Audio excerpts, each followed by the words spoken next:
ici sur ce stand, vous allez pouvoir découvrir la diversité des plantes mises en place pour les couverts environnementaux.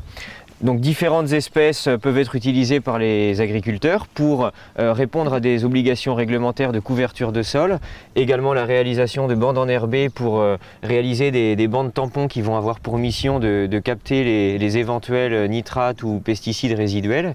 Donc ici toute une diversité de plantes qui peuvent répondre justement à ces différentes obligations, mais qui ont également un intérêt agronomique, voire économique pour les agriculteurs et les éleveurs. Donc ici, une première plante qui peut être utilisée pour ce qu'on appelle la mise en place de sipans. Les sipans, ce sont des cultures intermédiaires de pièges à nitrates. Donc ces plantes ont donc pour mission, installées à la fin de l'été, vont avoir pour mission de capter les éventuels nitrates dans le sol pour éviter qu'ils se lessivent pendant l'hiver. Donc l'intérêt de la moutarde, c'est que c'est une plante qui va se développer relativement rapidement, donc elle va pousser assez rapidement, son système racinaire également, de manière à capter l'azote du sol pour éviter donc, comme je l'ai dit précédemment, les fuites par lessivage. Donc ici sur la moutarde, on vous présente deux variétés différentes. Une variété plutôt précoce, vous voyez, qui est en fleurs comparée à l'autre qui est encore au stade feuillu. Donc c'est vrai que la tendance pour les couverts, on pourrait se dire, on se moque un petit peu du type variétal. Ici, l'avantage d'avoir une plante plutôt tardive, c'est que c'est une plante qui va poursuivre son cycle de manière un petit peu plus prolongée dans le temps et de ce fait-là va capter également l'azote plus longtemps dans le sol. Parce qu'il faut savoir qu'une plante, lorsqu'elle a terminé son cycle, donc après la floraison, elle a besoin de moins de ressources, donc va moins pomper également au niveau du sol. Et ça, c'est pas forcément ce qu'on souhaite dans ce rôle de fonction de piège à nitrate. Et la deuxième chose également sur les moutardes, qui peut être intéressante pour les agriculteurs, c'est de choisir des variétés qui vont être résistantes aux nématodes. Donc le nématode est un insecte présent dans le sol, qui va consommer les racines et consommer les plantes. Et le fait de choisir des variétés résistantes aux nématodes vont justement limiter leur développement, ce qui peut être intéressant pour les cultures suivantes. Ici un deuxième type de plante, un radis. Le radis peut être également utilisé comme plante piège à nitrate, va s'installer au même titre que la moutarde de façon assez rapide pour capter l'azote du sol également rapidement. La différence, c'est qu'on va avoir plutôt une plante qui va couvrir le sol, donc cet effet couverture va également limiter le salissement par les mauvaises herbes parce que ça va cacher un petit peu la lumière au niveau du sol, donc limiter l'envahissement par les adventices. Le deuxième également avantage du radis, c'est que c'est une plante qui va avoir une racine en fait en pivot et de ce fait-là va pouvoir structurer le sol pour par exemple décompacter un sol suite à un tassement, suite par exemple à une semelle de labour ou une semelle de travail du sol.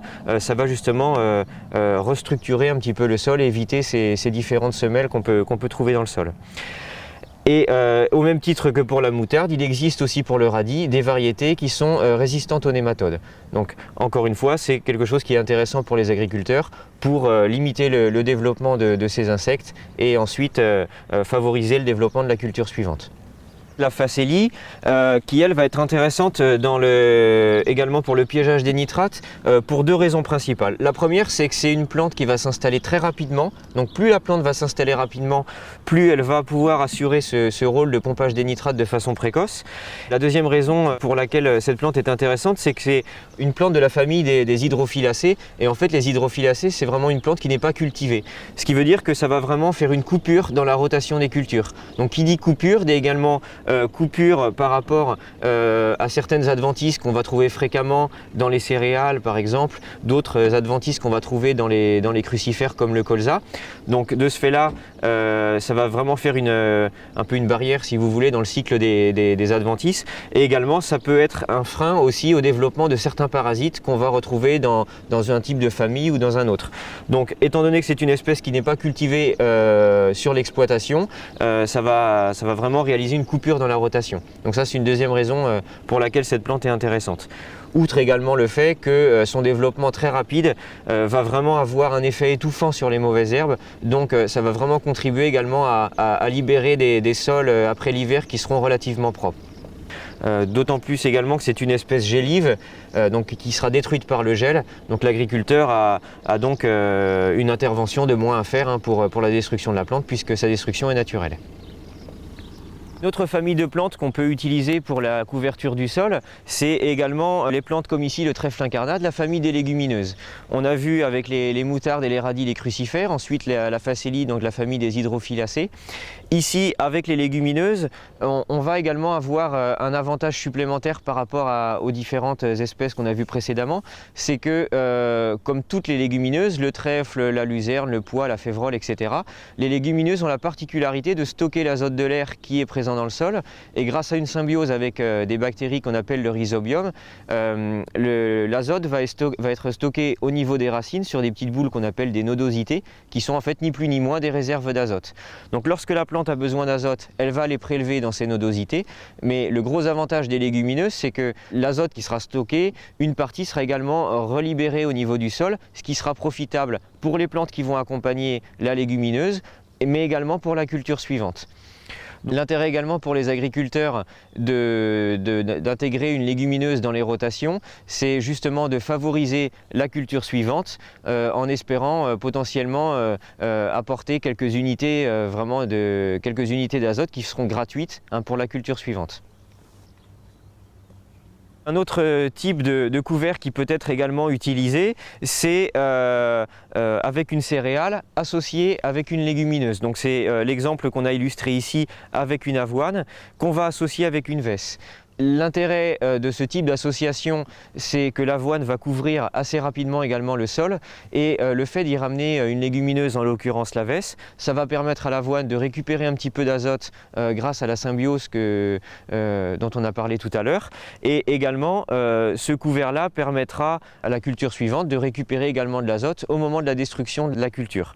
Jusqu'ici, les différentes espèces qu'on a vues précédemment, ce sont des espèces, on a parlé du piégeage des nitrates, mais c'est également lors de la destruction des cultures qu'on peut considérer comme engrais verts. C'est-à-dire qu'en les retournant, on va également, tout l'azote, tous les éléments du sol qui ont été prélevés par les plantes seront restitués à la culture suivante suite à la dégradation des cellules des plantes.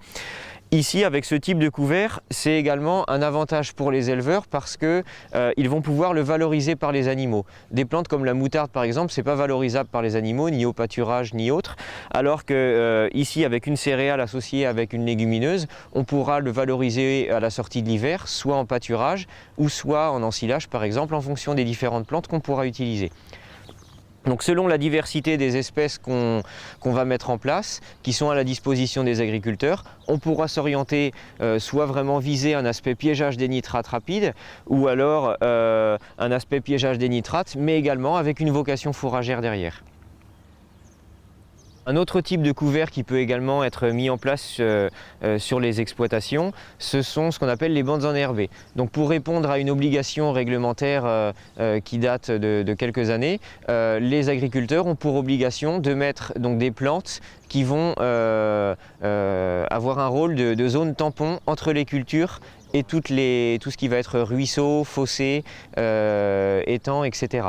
Le but, c'est d'éviter le lessivage des résidus potentiels d'engrais ou de produits phytosanitaires dans les cours d'eau. Donc on va installer des plantes qui vont justement avoir pour mission de capter ces éventuels éléments, ces éventuelles molécules chimiques, et de les dégrader plutôt que de les rejeter directement dans les cours d'eau.